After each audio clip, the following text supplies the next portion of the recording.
Iran যুদ্ধকে কাজে লাগিয়ে আবারও ইসরায়েলের ক্ষমতায় আসার ছক কষেছিলেন বেনিয়ামিন নেতানিয়াহু।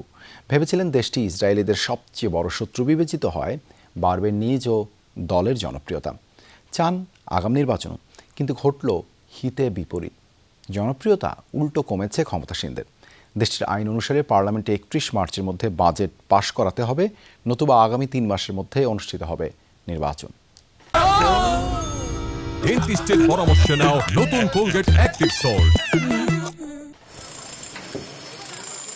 ইরান যুদ্ধ নতুন রাজনৈতিক টানাপোড়েনে ফেলেছে ইসরায়েলকে।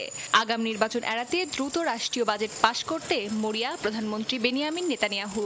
কারণ বর্তমান পরিস্থিতিতে ভোট হলে পরাজয়ের সংখ্যা বেড়েছে তার।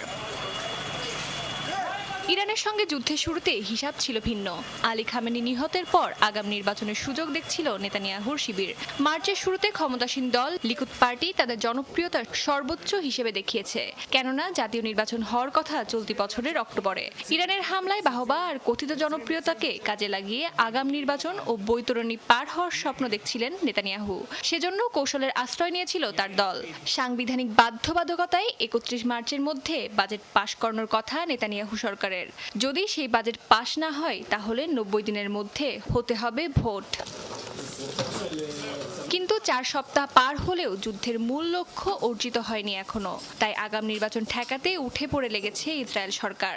সংসদে সংখ্যাগরিষ্ঠতা নিশ্চিত করতে মিত্রদের জন্য বাড়তি তহবিল বরাদ্দ এবং দ্রুত বাজেট পাশের উদ্যোগ নিয়েছে তারা।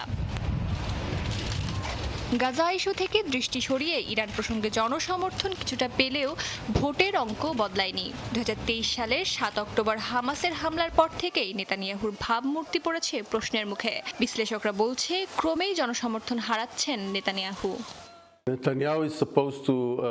সাম্প্রতিক জরিপ বলছে ভোটারদের প্রায় ৪০% নেতানিয়াহুর জোটের পক্ষে, সমান সংখ্যক বিরোধীদের দিকে। দোদুল্যমান ভোটাররা এখনো তার দিকে ঝুঁকছে না। টাইমস অফ ইসরায়েল কর্তৃক প্রকাশিত একটি জরিপে দেখা গেছে, নেতানিয়াহুর লিকুদ পার্টি ১২০টি আসনের মধ্যে ২৮টি আসনে জিতবে। তার জোটের মোট আসন দাঁড়াবে ৫১তে, যা সরকার গঠনের জন্য যথেষ্ট নয়। এদিকে দীর্ঘযুদ্ধের প্রভাব পড়েছে অর্থনীতিতে। প্রতি সপ্তাহে ক্ষতি হচ্ছে প্রায় $১৬ লাখ। প্রতিরক্ষা ব্যয়ও বেড়েছে। মিত্রদের সমর্থন ধরে রাখতে অতিরক্ষণশীল ইহুদি দলগুলোর জন্য অতিরিক্ত বরাদ্দ দিতে হচ্ছে সরকারকে। সব মিলিয়ে সময় বাড়িয়ে সরকার টিকিয়ে রাখায় এখন নেতানিয়াহুর মূল কৌশল বলে মনে করছেন বিশ্লেষকরা। অস্মিতা বিশ্বাস, যমুনা নিউজ।